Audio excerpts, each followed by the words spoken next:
Bueno,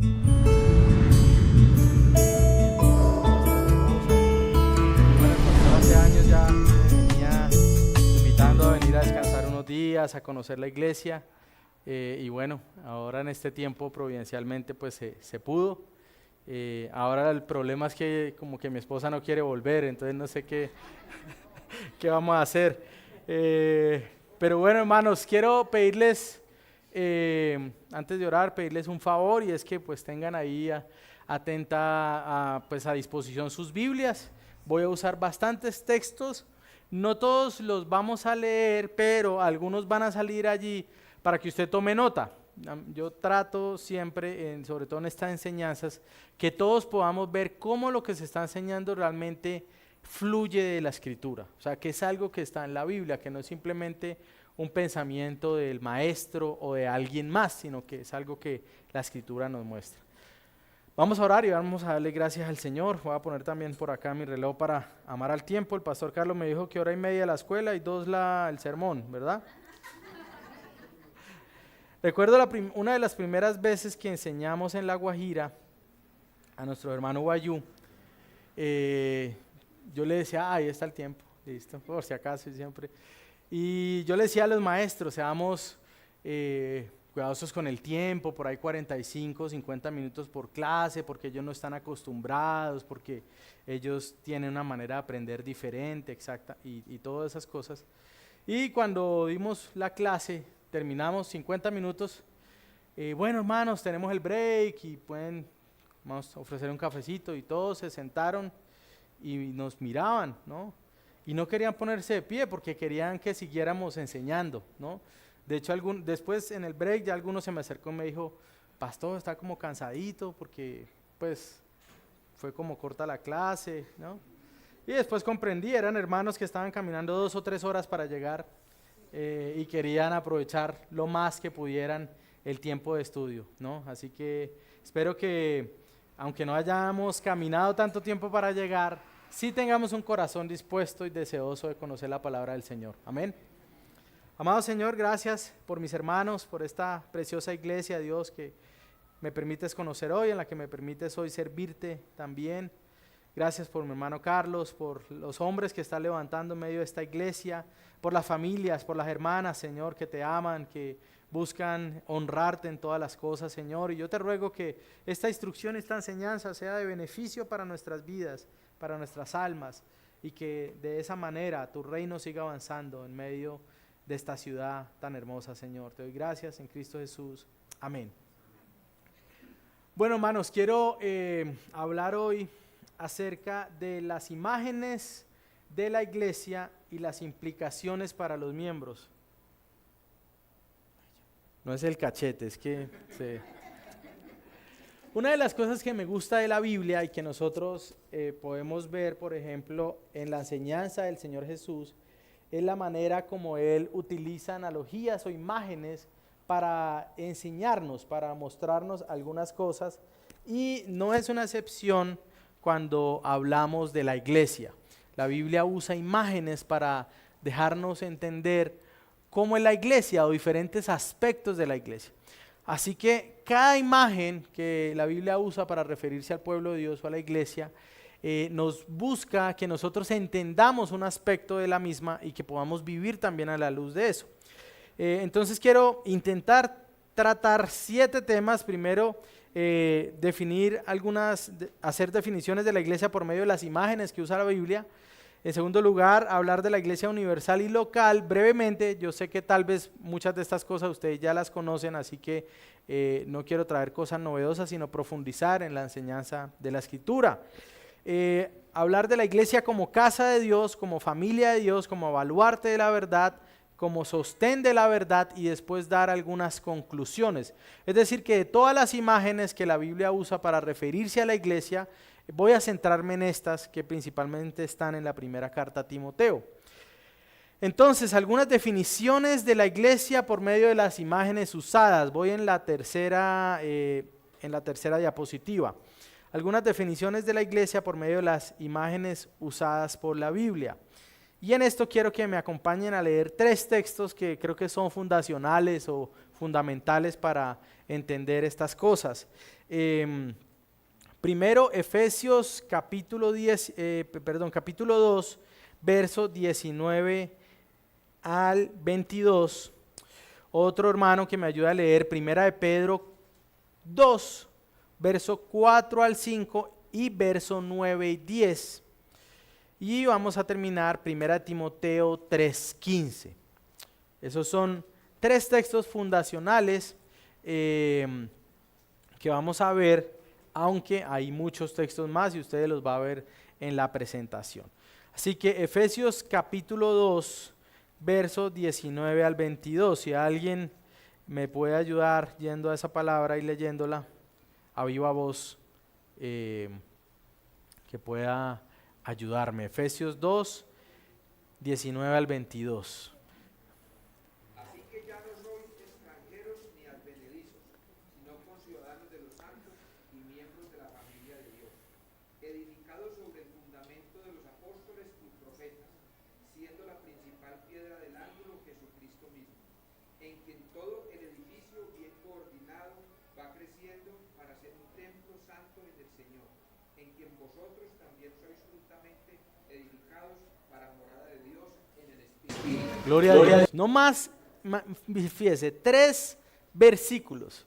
Y hay un montón de imágenes acerca de lo que es el pueblo de Dios, acerca de lo que es la iglesia. Fíjese que el primero dice que son aquellos que son conciudadanos, o sea, habla de una ciudad o una nacionalidad, santos, familia de Dios, edificio, ¿no? Estamos edificados sobre el fundamento de apóstoles y profetas, Cristo como piedra angular, templo santo en el Señor, ¿no? Morada de Dios. 6 imágenes en 3 versículos acerca de lo que es la iglesia. Este es un texto bien importante. Primera de Pedro, capítulo 2, 4 y 5 y 9 y 10. Acercándoos a él, piedra viva, desechada ciertamente por los hombres, mas para Dios escogida y preciosa. Vosotros también, como piedras vivas, sed edificados como casa espiritual y sacerdocio santo, para ofrecer sacrificios espirituales aceptables a Dios por medio de Jesucristo.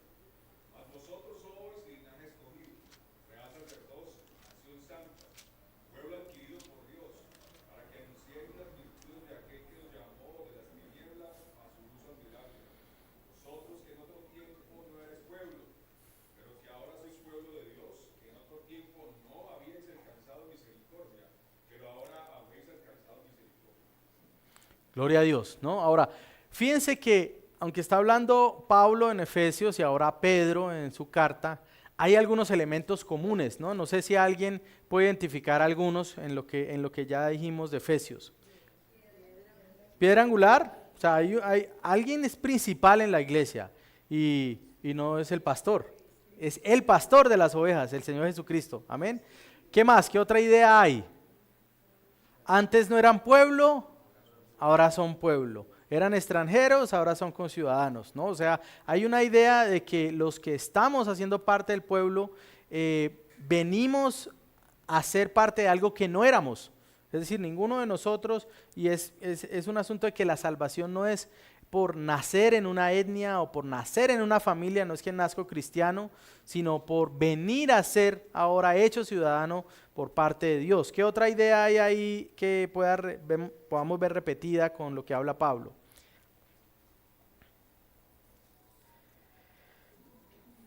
La idea también de edificio, ¿no? Ahora Pedro habla de una casa constituida por piedras que están vivas, ¿no?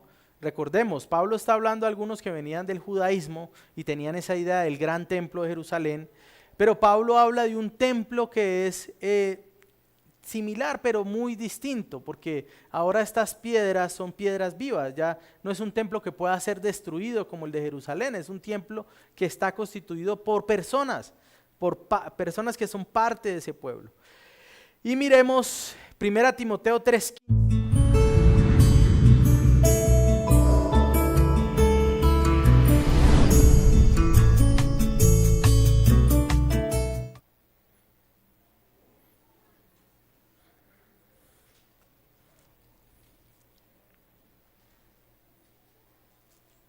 Para sepas cómo debes conducirte en la casa de Dios, que es la iglesia del Dios viviente, columna y baluarte de verdad.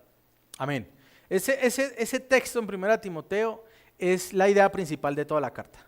O sea, Pablo quiere instruir a Timoteo en cómo debe conducirse en la casa de Dios y cómo debe ser conducida también esa casa, que es columna, baluarte la verdad, ¿no? Vamos ahora, sobre ese texto vamos a estar profundizando más.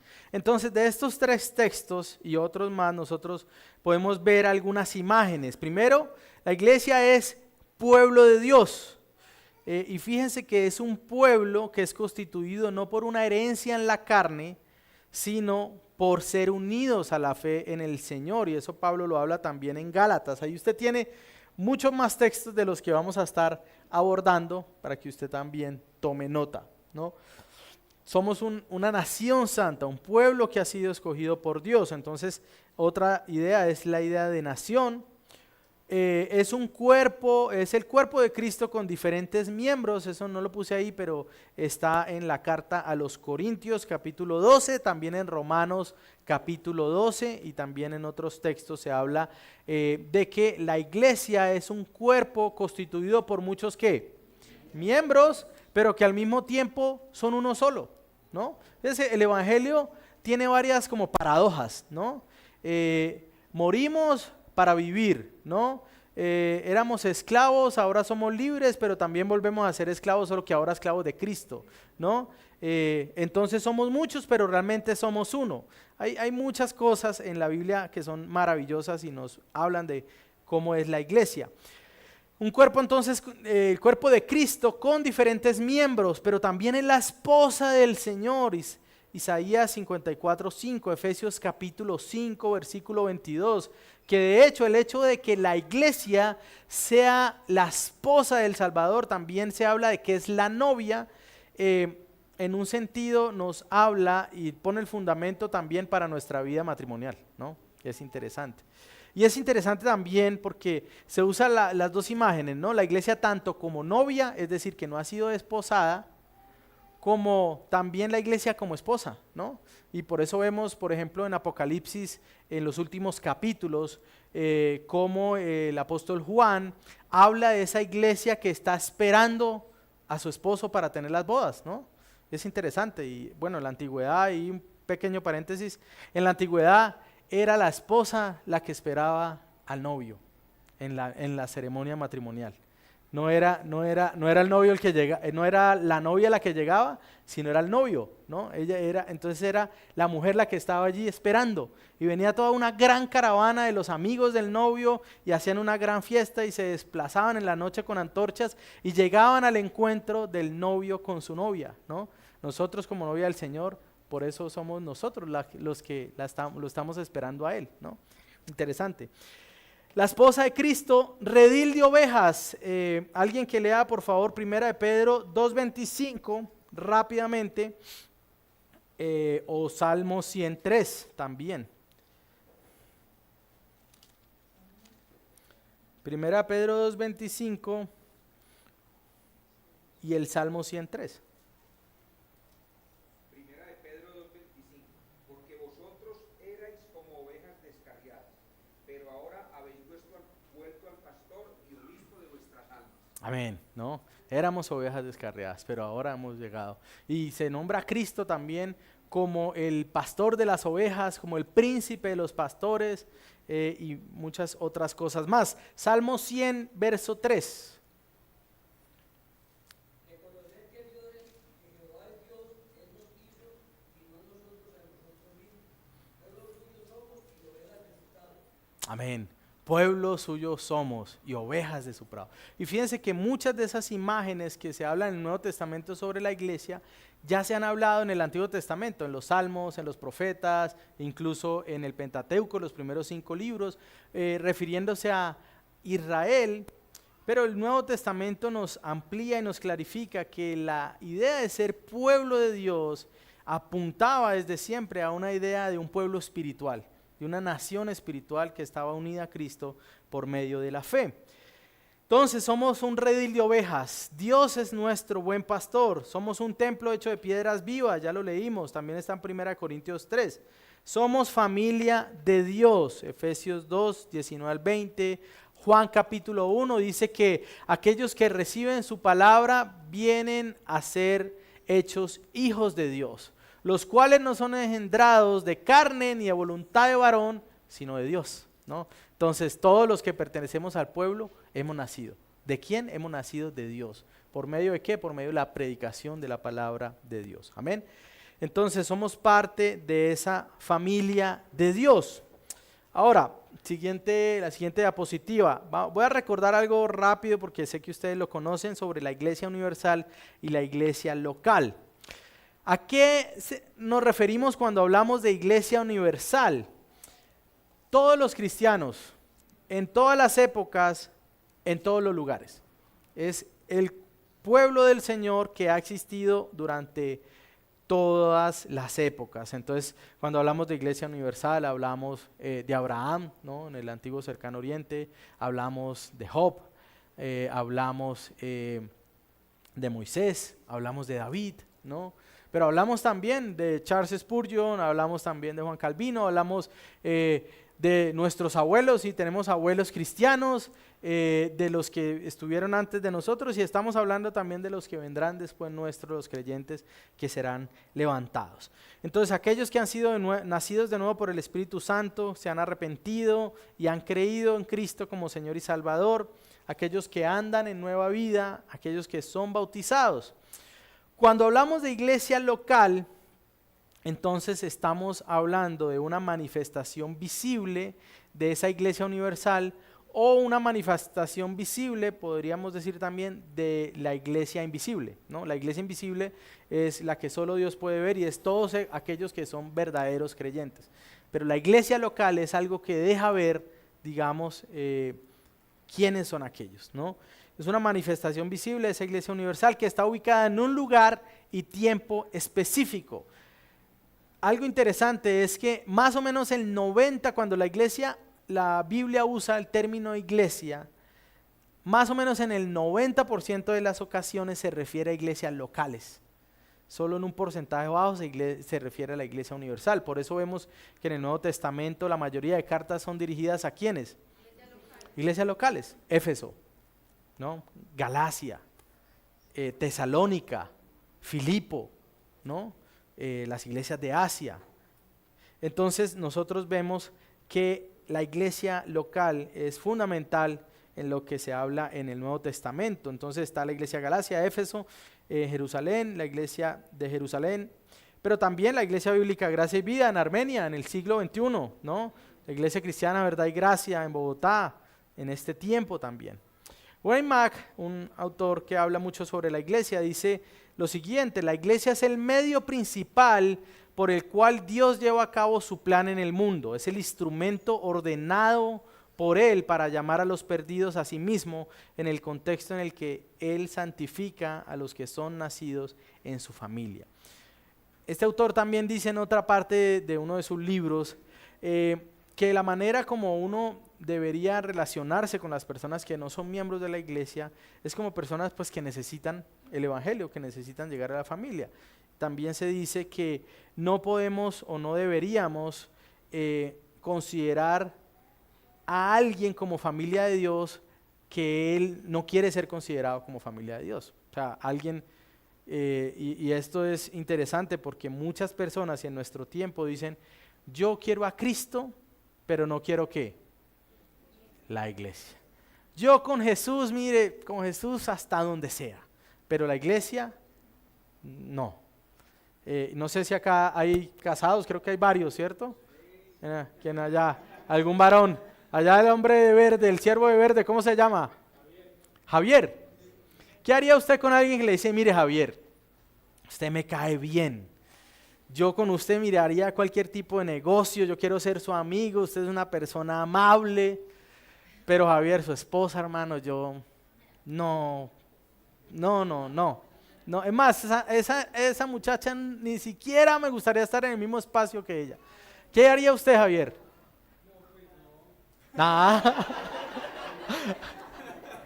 Usted diría, no, qué pena, hermano, si usted ve a mi esposa de esa manera, yo no puedo estar cerca suyo tampoco, ¿no?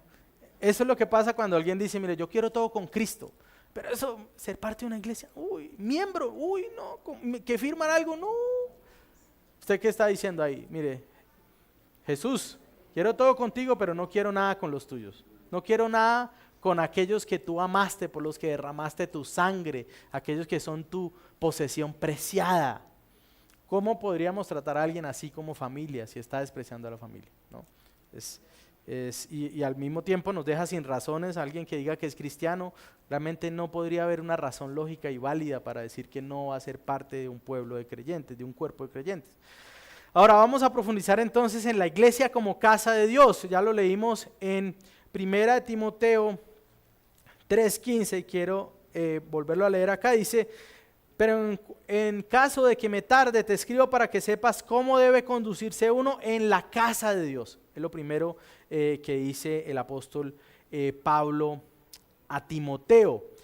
Pablo está hablando del comportamiento en la casa de Dios. El término que se usa para hablar de casa es oikos. Ahí ya estoy en la siguiente diapositiva.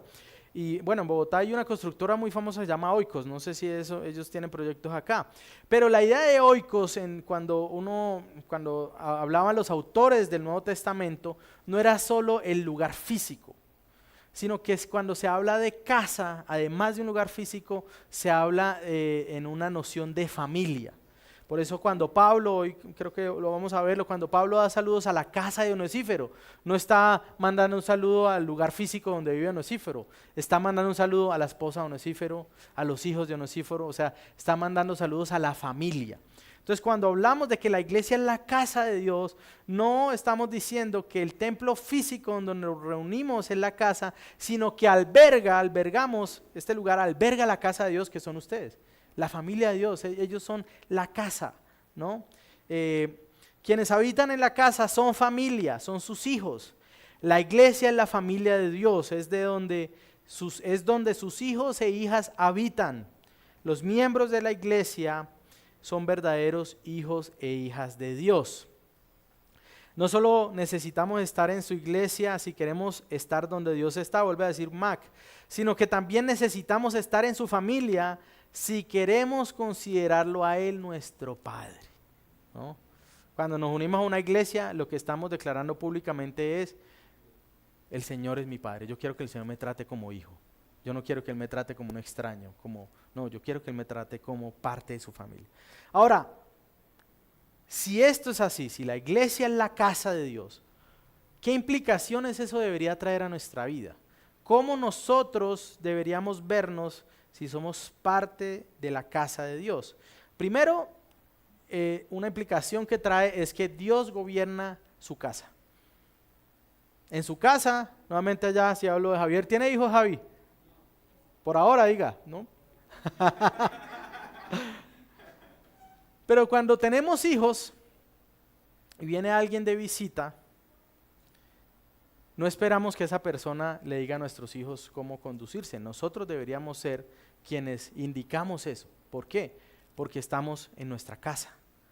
Y en la casa se hace lo que el Padre quiere que se haga, ¿no? En la casa de Dios, en la iglesia, se hace lo que Dios quiere que se haga, ¿no? Por eso Él gobierna nuestro andar, nuestras acciones, buscamos lo que Dios persigue. Y bendito Dios que nos dejó su palabra para saber qué es lo que se debe hacer. No nos dejó a nuestras expensas, no nos dejó, miren ustedes a ver cómo se conducen, no. Él dejó su palabra para que nosotros nos conduzcamos de acuerdo a ella. Si somos familia de Dios,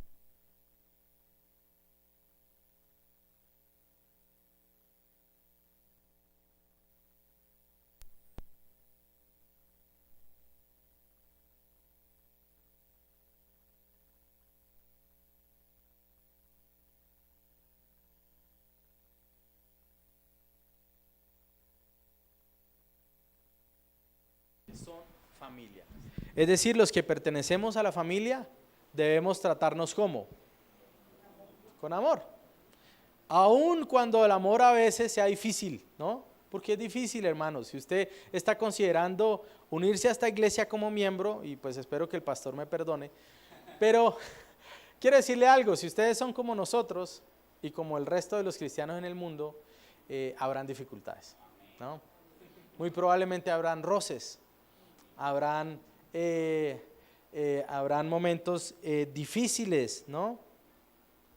Espera a ver cómo lo metí acá. Habrá momentos difíciles entre la familia, ¿no? Pero es precisamente en esos momentos difíciles donde Dios nos enseña algunas cosas. Nos enseña, por ejemplo, a perdonar. ¿Sí o no? ¿Cómo perdonamos si no nos ofenden? No se puede. Nos enseña Dios a tener misericordia, a tener gracia para con su familia. Entonces, eso es una bendición que solo viene a ser parte cuando soy miembro también de esa familia. Entonces hay cosas que el Señor nos va a enseñar si somos parte de esa familia. Ahora, ¿alguna vez has escuchado esa frase? Tranquilo, sí. ¿Alguna vez has escuchado esa frase tal como es el hijo es el padre, ¿no? O la manzana no cae lejos del árbol, ¿no? ¿Cuál es otra? De tal palo, tal astilla, ¿no? Si el Señor es el padre de esta casa, ¿cómo deberíamos conducirnos sus hijos? ¿De qué manera? Una vida ¿qué? Como nuestro padre, una vida santa. Por eso, ¿a quiénes se disciplina en una familia?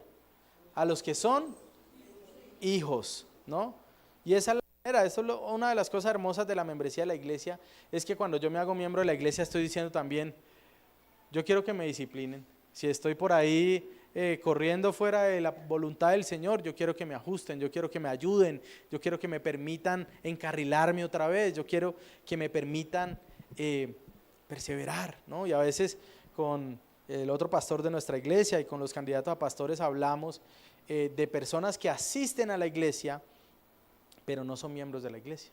Y los vemos en pecados escandalosos, en pecados lamentables, y nosotros sabemos que los van a llevar a mucho sufrimiento.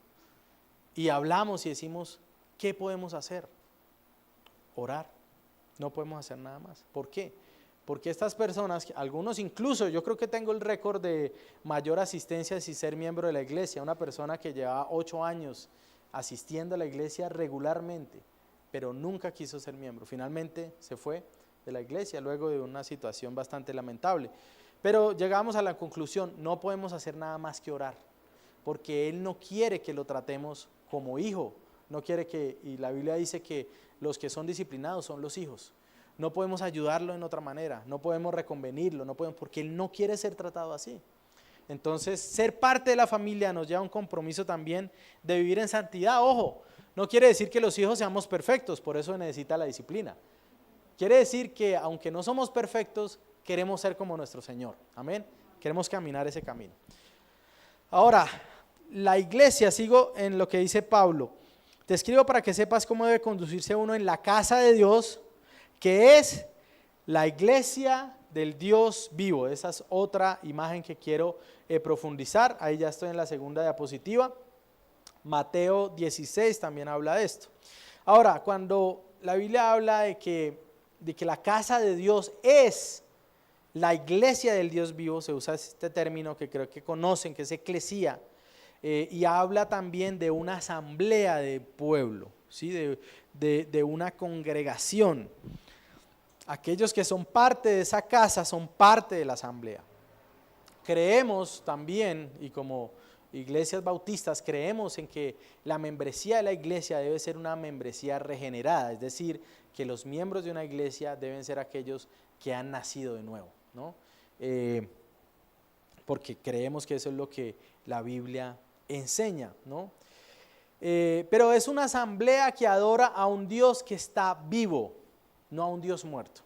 Ahora, fíjense que cuando Pablo habla en Primera de Timoteo, está hablando en el contexto, está hablando a Timoteo que está siendo pastor en la iglesia de Éfeso.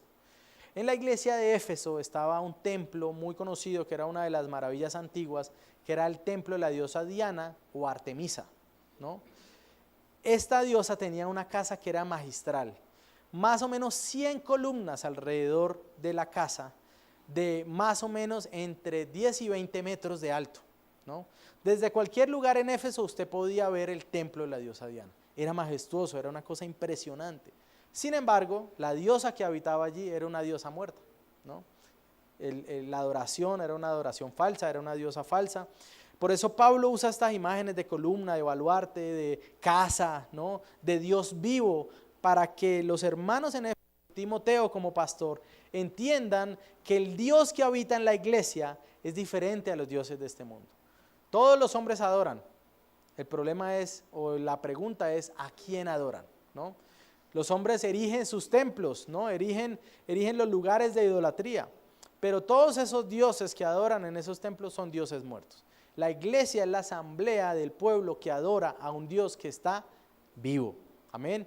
Nuestro Señor no fue dejado en la tumba, nuestro Señor resucitó de los muertos. Eso es algo fundamental en la iglesia. Cristo anunció también, y el término él también lo usa en Mateo 16, 18, alguien que me ayude ahí rápidamente, a ir a Mateo 16, 18.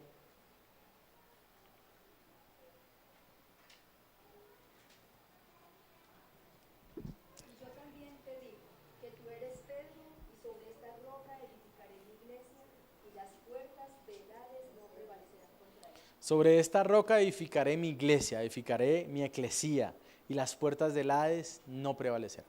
Esto también trae una implicación de darnos esperanza. El que edifica la iglesia, el que está edificando la iglesia, es el Señor Jesucristo. Y las puertas del Hades no prevalecerán, es decir, que la iglesia seguirá avanzando. Algunas veces la gente interpreta este texto como si fueran las puertas de la iglesia las que resistirán el ataque del enemigo, pero es el contrario, son las puertas del Hades las que no prevalecerán contra el avance de la iglesia. No es como que la iglesia está encerrada esperando a que el Señor venga y soportando los embates del maligno, sino que es la iglesia la que está avanzando y el infierno es el que está tratando de resistir mientras nosotros avanzamos en la predicación, en el evangelismo, consolidando hogares que amen al Señor, criando hijos en el temor del Señor. Nosotros somos los que estamos avanzando y siendo edificados por el Señor Jesucristo. Amén. ¿Qué implicaciones entonces? Distinguimos quiénes son parte de la iglesia. Necesitamos saber quiénes son parte de esa asamblea. Necesitamos saber quiénes somos, ¿no? Poder identificarnos, ¿no? Pertenecemos a la asamblea de un Dios vivo. Vivimos de acuerdo a la pertenencia a esa iglesia. Hay una vida que distingue a los que hacen parte de esa eclesía. Hechos capítulo 2, cuando usted lee lo que pasa después del primer sermón de Pedro, dice que estos hermanos se fueron bautizados y fueron añadidos, ¿no? Yo quiero ir ahí rapidito y quiero decir algunas cosas sobre eso. Hechos capítulo 2, después del sermón de Pedro, versículo 42. Dice: y se dedicaban continuamente, ¿quiénes? Los que habían escuchado el sermón de Pedro, los que se habían convertido, los que habían sido bautizados, se dedicaban continuamente a las enseñanzas de los apóstoles, a la comunión, al partimiento del pan y la oración. Sobrevino temor a toda persona y muchos prodigios y señales se hacían por los apóstoles. Todos los que habían creído estaban juntos y tenían todas las cosas en común. Vendían todas sus propiedades y sus bienes y los compartían con todos según la necesidad. Día tras día continuaban unánimes en el templo, partiendo el pan en los hogares, comían juntos con alegría y sencillez de corazón, alabando a Dios y hallando favor con todo el pueblo. Y el Señor añadía cada día, creo que en la Reina Valera lo pone, el Señor añadía a la iglesia, si no estoy mal, alguien que me corrija ahí.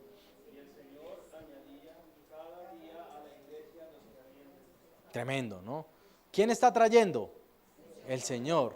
Entonces no tengo que predicar, pastor, entonces no tengo que evangelizar. No. Dios los trae, pero también escoge los medios por los cuales los trae. Nuestra predicación. ¿Qué pasaba en esa iglesia? Que eran añadidos, ellos comían juntos, andaban, era una comunidad viva. Entonces lo que pasaba es que donde sea que ellos estuvieran, el Señor, había aroma de Cristo allí y las personas eran añadidas por la forma como se trataban cuando salían, por la forma como hacían negocios, por la forma como andaban en el mercado, por cuando se negaban a adorar al César, a ir a las fiestas paganas. Todo eso estaba viéndose en la iglesia. Era una iglesia amorosa, era una iglesia que adoraba al Señor, se entregaban a partir el pan y a las oraciones, dice Hechos capítulo 2. También dice que hay una, fíjese que ahí en el texto, dice, día a día continuaban unánimes en el templo y partiendo el pan en los hogares. Había un elemento de adoración tanto formal, que era lo que hacían en el templo, como también informal, partiendo el pan en las casas. ¿Una adoración reemplazaba a la otra? De ninguna manera. Las dos iban juntas y se complementaban. Es decir, hay un elemento de adoración que es entonces en ese sentido formal, que es nuestra reunión del Día del Señor, pero también hay elementos informales, nuestra comunión en la semana, cuando la iglesia tiene grupos pequeños o se reúne en casas a estudiar. Eso es parte de la comunión informal, pero ambas van juntas. Adoraban tanto gozosamente como de manera reverente, ¿no? Fíjese que estos cristianos, dice, comían juntos con alegría y con sencillez de corazón. La iglesia, pertenecer a una comunidad de fe, no debería ser algo que amargue el corazón y que nos cargue, todo lo contrario. Debe ser algo que llene el corazón de gozo y llene el corazón de alegría y también de humildad, de sencillez. Es decir, ellos andaban por ahí como cristianos, no creyéndose mejor que los demás o atacando a los otros, sino no, con sencillez de corazón, con un espíritu apacible. Era una iglesia evangelística. El Señor añadía cada día los que iban a ser salvos, ¿no? El Señor añadía número, pero también los hacía crecer en su entendimiento del Señor Jesucristo, ¿no? Ahora, la iglesia entonces es una iglesia que se distingue por una manera de vida particular. No para ser salvos, sino porque somos salvos. Es decir, nosotros vivimos de cierta manera como iglesia, no para ver si nos ganamos la salvación de Dios, sino porque entendemos que el Señor nos la dio. Y entendemos que nos la dio por gracia. Entonces debemos vivir reflejando estas cosas. Voy a avanzar. Entonces la iglesia del Dios vivo es columna de la verdad, es sostén, es baluarte de la verdad. No es posible, hermano, escúcheme bien, pensar en la iglesia sin pensar en la verdad de Dios.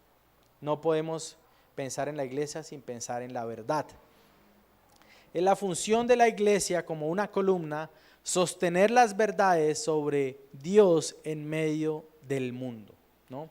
La labor de la iglesia no es entonces divertir a los creyentes o a los impíos, que es peor, sino entrenarlos con la palabra de Dios para toda buena obra. Entonces la idea de columna o baluarte también nos da una idea de estabilidad. La verdad de Dios no está cambiando. La verdad de Dios no muta. Algunas personas falsamente dicen, pero es que la Biblia tiene que reinterpretarse porque es que ya estamos en otros tiempos. Y no. Nosotros no estamos llamados a ser innovadores. Estamos llamados a ser fieles. Amén. Ese es nuestro llamado como cristianos. Ser fieles a lo que Él dejó. A nuestro Padre, al que gobierna sobre su iglesia, ¿no? Es algo estable. Las verdades de Dios que sostiene la iglesia son verdades eternas, inmutables, porque el Dios que dio esas verdades no cambia. Dios no está cambiando como nosotros, ¿no? Dios es el mismo ayer, hoy y por los siglos. Amén. Su palabra es la misma ayer, hoy y por los siglos. Él no está cambiando, ¿no? Así que la iglesia como columna de la verdad, como sostén o baluarte, la iglesia de Dios es la casa de la verdad de Dios. Ahora, no solo la función arquitectónica de los pilares era sostener el techo, sino que también es levantar el techo, es decir, hacer que esa casa sea visible. Recuerden el ejemplo de la diosa Diana. Esas columnas no solo sostenían el templo de esa falsa diosa, sino que hacían que ese templo fuera visible en todo lugar. La iglesia no solo sostiene la verdad de Dios, sino que hace que todos puedan ver esa verdad. Sostenemos, pero también hacemos que la verdad sea visible. Amén. ¿Qué implicaciones trae eso? Si la iglesia es columna y baluarte, ¿cómo nosotros deberíamos entonces vivir? ¿Qué cree que trae eso a nosotros? El hecho de ser columna de verdad. Responsabilidad en cuanto a qué? La búsqueda, el testimonio, estudiar la palabra. Ayer estábamos donde nuestro hermano por ahí alimentando también el cuerpo físico y pasajero, ¿no? Y llegaron unas hermanas y habían llegado de un estudio, estábamos estudiando la confesión de fe. Uy, que eso es consolidarse como iglesia en ser columna de la verdad. Y hermanos, mire, es necesario, algunas veces puede que los pastores seamos repetitivos en algunas verdades, pero ¿qué es lo que pasa? Que ustedes y nosotros somos buenos para olvidar, ¿no? El cristiano es bueno para olvidar. Por eso la palabra viene a refrescarnos todo el tiempo. ¿Quién es Dios? ¿Qué es su palabra? ¿Qué es la iglesia? ¿Qué es el matrimonio? ¿Cómo debemos trabajar como cristianos? Todo el tiempo debemos refrescar, pues todo el tiempo nos olvidamos, ¿no? La iglesia no determina la verdad como cree el catolicismo romano, sino que sostiene la verdad. La iglesia está sostenida sobre la verdad de Dios, la mantenemos en alto. Ahora, el misterio que sostiene la iglesia o la verdad que sostiene, usted lo puede encontrar en 1 Timoteo 3:16. Son verdades básicamente referentes a Cristo, y creo que ya se me va a ir el tiempo, así que voy a ir rápido. Dice, indiscutiblemente grande es el misterio de la piedad. Él fue manifestado en la carne. ¿Quién? Cristo. Vindicado en el Espíritu, contemplado por ángeles, proclamado en las naciones, creído en el mundo, recibido arriba en gloria. Seis elementos acerca de Jesucristo. Ya estoy en la siguiente. Fue manifestado en la carne. La iglesia sostiene la verdad de que Cristo se hizo hombre en un cuerpo físico, ¿no? Cristo no era un espíritu visible, como decían los gnósticos del primer siglo. No fue un ser creado por Dios, como dicen los testigos de Jehová. Es el Dios eterno, la segunda persona de la Trinidad que se hizo hombre. Vindicado por el Espíritu Santo certificó que Jesucristo era quien decía ser. Contemplado por los ángeles, proclamado en las naciones, creído en el mundo, recibido en gloria, de donde también Él volverá. Ahora, unas conclusiones rápidas para pasar a unas preguntas y también a unas preguntas que yo les quiero hacer. Primero, si la iglesia es la columna y baluarte de la verdad, ¿puede ser liderada de cualquier manera? ¿Puede ser dirigida de cualquier forma? Eso, el que salude a todos, ese puede ser pastor. No estudia mucho la Biblia, no ora, como que a veces trata mal a su esposa, ese puede, pero saluda a todos. No. De hecho, Pablo le dice a Timoteo en la misma carta cómo deben lucir los pastores y cómo deben ser también los diáconos incluso, ¿no? Entonces, el liderazgo de la iglesia debe reflejar que la iglesia es columna de la verdad. Si los pastores en una iglesia no tienen la convicción de que la iglesia está llamada a proclamar la verdad, la iglesia está en un problema. Y ese es un problema de la iglesia hoy, que muchos púlpitos son muy débiles, ¿no? Muchos púlpitos son frágiles, ¿no? La autoridad ejercida por medio de la enseñanza y predicación se encomienda a los ancianos. Los diáconos vienen a hacer esa ayuda para que los pastores podamos hacer mejor nuestra labor. Ahora, ¿en qué manera entonces la iglesia debería procurar que los ancianos lleven a cabo su labor? Es decir, esto trae un deber, acá es la parte donde a veces uno quiere esquivar, ¿no?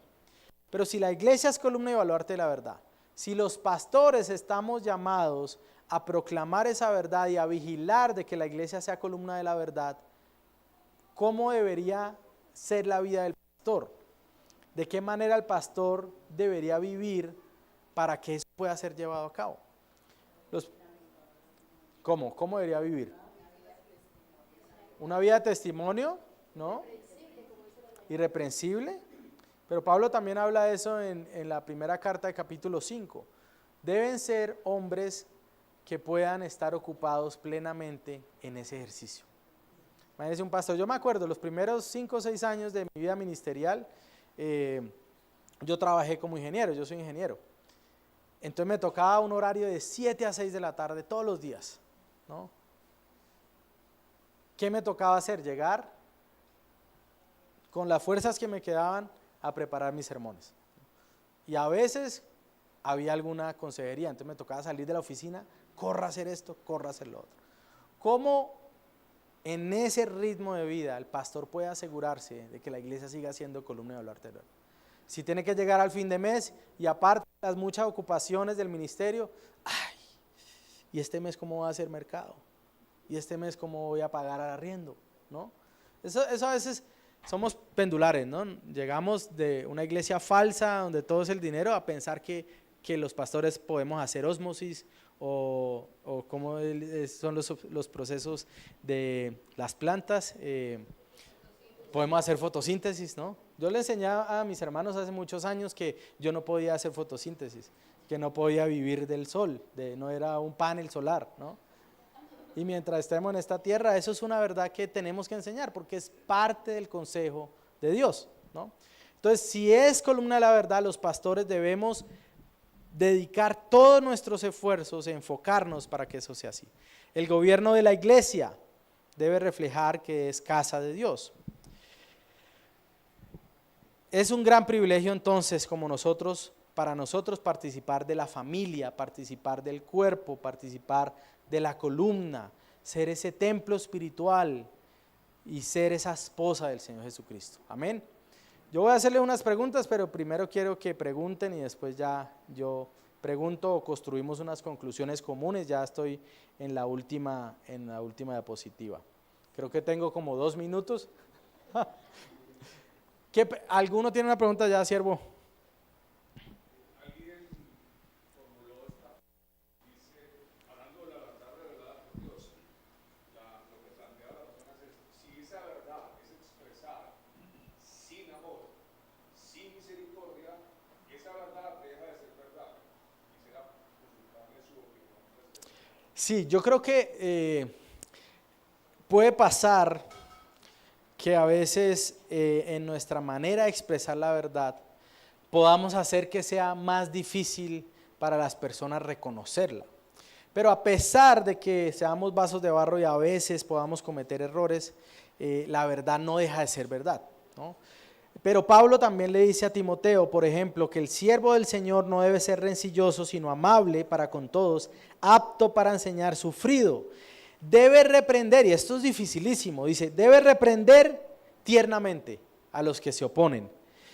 Por si acaso Dios les da el arrepentimiento, estoy en 2 Timoteo 2. Por si acaso el Señor les da arrepentimiento que conduce al pleno conocimiento de la verdad y volviendo en sí, escapen del lazo del diablo, habiendo estado cautivos de él para hacer su voluntad. Es decir, sí, la manera como nosotros reprendemos, enseñamos y demás, puede llegar a ser en algún sentido tropiezo para ese avance de esa verdad, pero en ninguna manera debería desacreditar la verdad, aunque los hombres pues a veces también les cuesta entender eso, ¿no? Y por eso muchas personas a veces, no, yo voy a una iglesia porque si un pastor una vez hizo esto, hizo lo otro, y entonces yo ya no creo eso. No, eso ahí es un pecado en nosotros que queremos justificarnos para estar separados de Dios y creer que estamos bien, ¿no? Entonces es una frase muy interesante, hermano, y gracias por la pregunta, porque eso pasa mucho hoy, ¿no? Y algunos pastores incluso se han cohibido de llevar a cabo su labor pastoral por temor a que la gente se ofenda o, es que el pastor me exhortó, me reprendió. No, el pastor debe hacerlo como cristiano, como un hombre de Dios que ama, pero debe hacerlo. La Biblia nunca debe dejar de corregirnos, porque si no, los dioses seríamos nosotros y no el Señor de la palabra. Amén. Gracias por la pregunta, hermano, muy buen aporte. ¿Alguien más?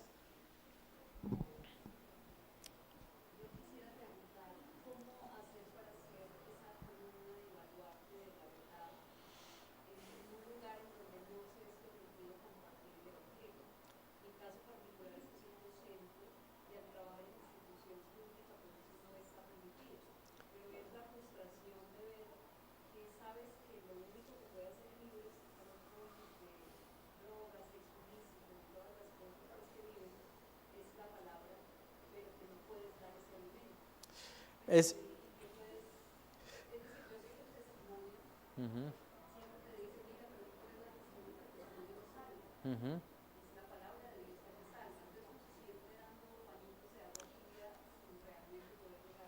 Sí, creo que eso es un reto que tenemos, no solo en esa área de trabajo, sino realmente casi que en la mayoría hoy día, ¿no?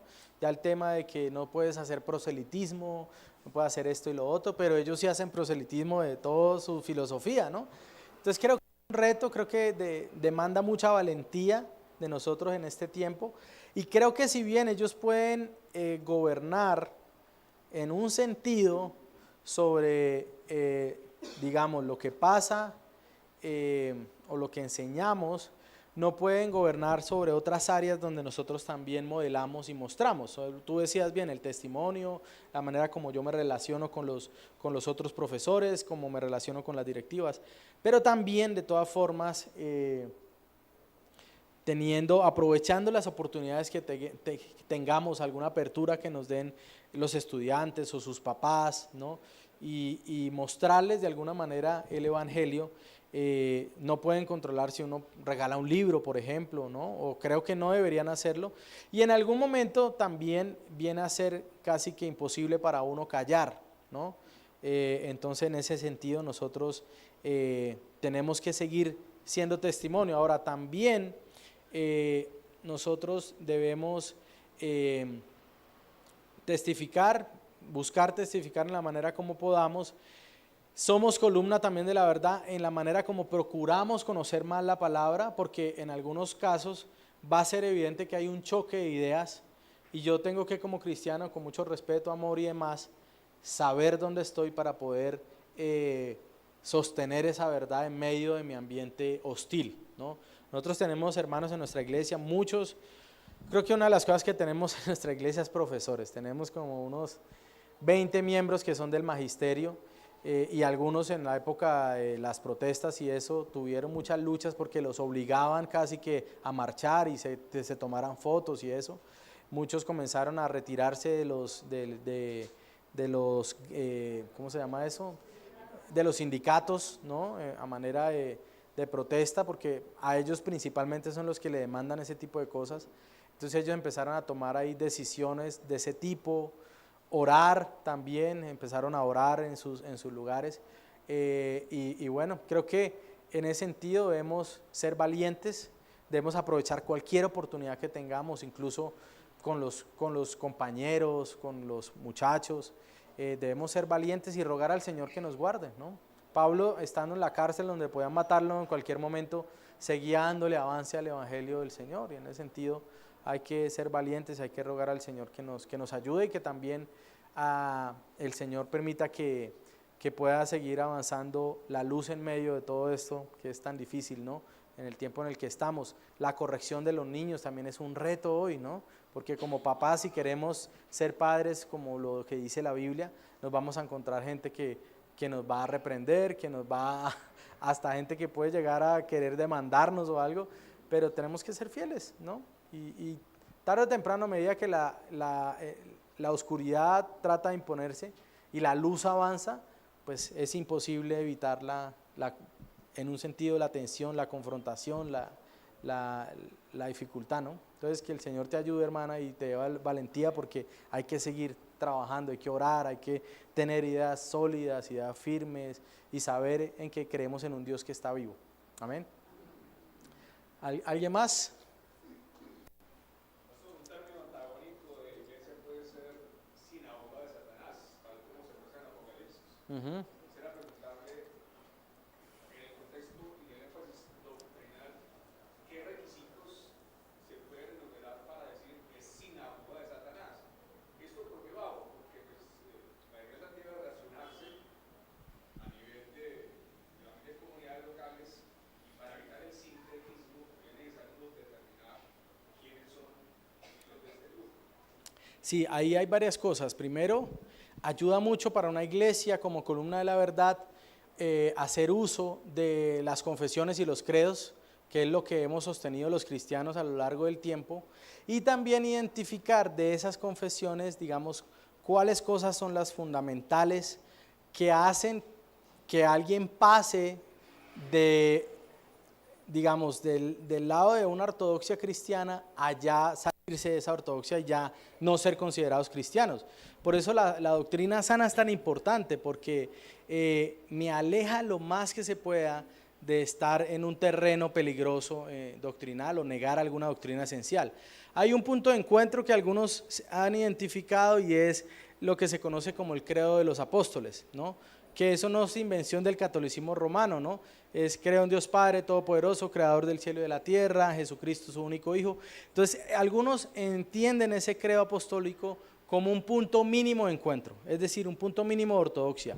Jesucristo es el Hijo de Dios, es la segunda persona de la Trinidad, la Biblia es la palabra de Dios, bueno, creemos en la Trinidad, creemos en una iglesia apostólica y universal, entonces hay elementos allí donde algunos han dicho, este es el punto mínimo, digamos, de encuentro para considerarnos cristianos, para tener un cierto grado de comunión y no apartarnos como si fuera una sinagoga de Satanás. Las sectas, por ejemplo, sinagogas de Satanás, los testigos de Jehová, otros grupos así que son sectarios, de ellos no podemos tener ningún tipo de comunión, aunque tenemos una obligación de predicarles el evangelio, ¿no? Aunque casi siempre ellos son los que quieren predicarnos a nosotros, ¿no? Porque nos lo encontramos en todos lados, pero nosotros estamos llamados a eso. Entonces, creo que los credos y las confesiones y que la iglesia sepa que cree, no porque es histórico, sino porque la Biblia lo afirma, nos ayuda a estar en un terreno firme y a guardarnos de eso. Por eso también la iglesia debe ser juiciosa en quién reconoce como pastor. ¿Cuáles son los procesos para llegar a ser pastor? ¿Qué es lo que la iglesia, ahora, no solo en doctrina, sino también en carácter? Porque la práctica también puede llevarnos tristemente a ser casi que una sinagoga de Satanás, ¿no? Puede que se afirme una doctrina sólida, pero la práctica niega totalmente esa doctrina, ¿no? Entonces, creo que en eso debemos ser cuidadosos, porque ambas cosas deben ir juntas. La ortodoxia o la doctrina correcta y la práctica correcta tienen que ir de la mano, con también digamos, la manera de vivir. ¿Estamos listos? Bueno, hermanos, les dejo de tarea la última, después le envío al pastor la presentación, la última, y es que hagan conclusiones de cómo ustedes como miembros pueden mejorar en ser familia de Dios, en ser columna y sostén de la verdad, ya hoy hablamos algunas cosas de esas, en cómo ser casa y templo espiritual, cuerpo y esposa, ahí para que ustedes después discutan en esas cosas. Gracias, pastor. Hermanos, escucharon muy bien. Les enviamos la diapositiva como tarea para poner en práctica lo que aprendimos. Amén. Ese amén estuvo como débil, pero bueno. Señor, te damos muchas gracias por animarnos como pueblo a entender que el despreciar a la iglesia es despreciar a tu amada y es despreciar a tu cuerpo.